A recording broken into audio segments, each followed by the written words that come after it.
Walk through any American home built in 1950 and you will find things that modern architects stopped including somewhere along the way. Not luxuries, not decorative touches. Practical, everyday features that every family used. And that we somehow decided we no longer needed. Except we did need them, we just forgot why.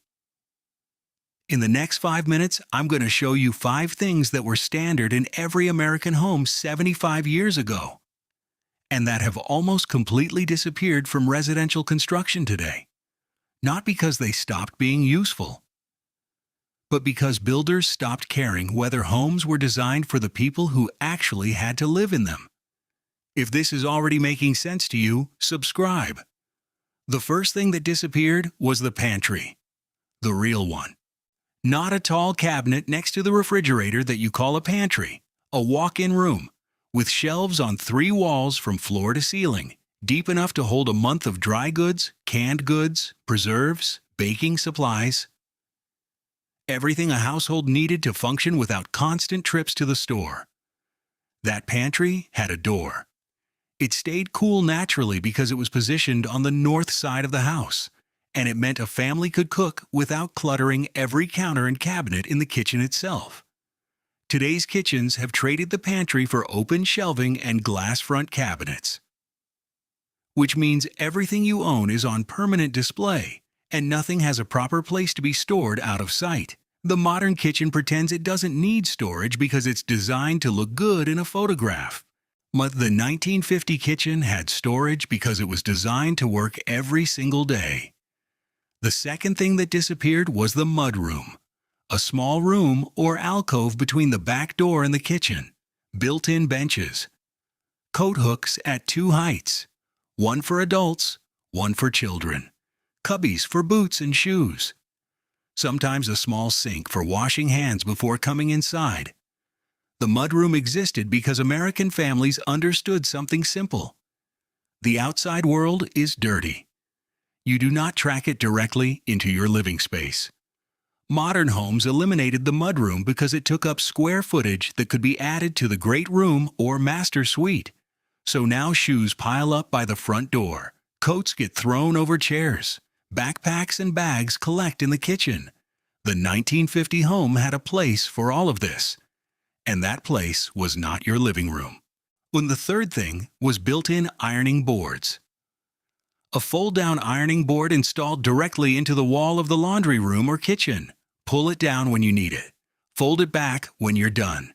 It takes up no floor space. It is always exactly where you need it. These were standard features in mid-century American homes because people ironed regularly and they needed a permanent solution that didn't involve dragging a folding board out of a closet every time. Builders stopped including them because ironing became less common.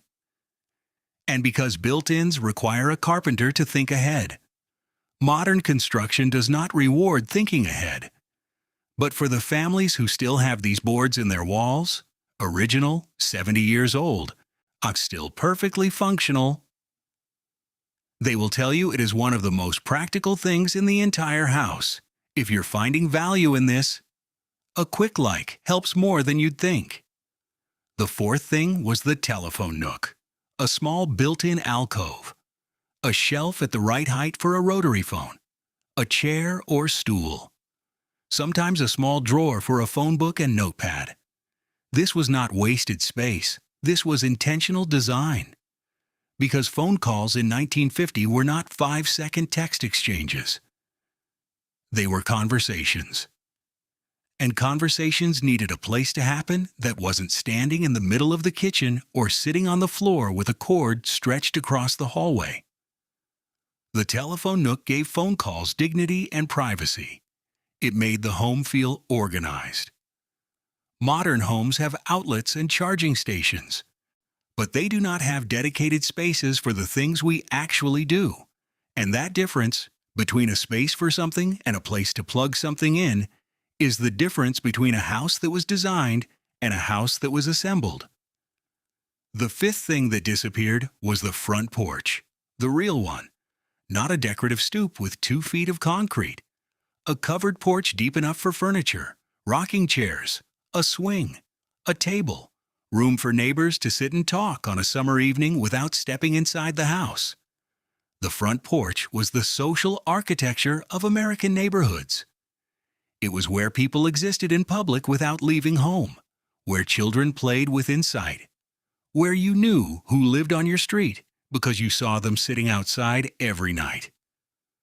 Porches disappeared when homes turned inward, when living moved to the back deck behind a privacy fence, when neighborhoods became collections of houses instead of communities of people who knew each other. The 1950 home had a porch because it assumed you would use it, that you would sit there, that your life would happen partially in view of the people you lived near. We stopped building them because we stopped believing that mattered. These 5 things, a pantry, a mudroom, a built-in ironing board, a telephone nook, a functional porch, were not luxuries.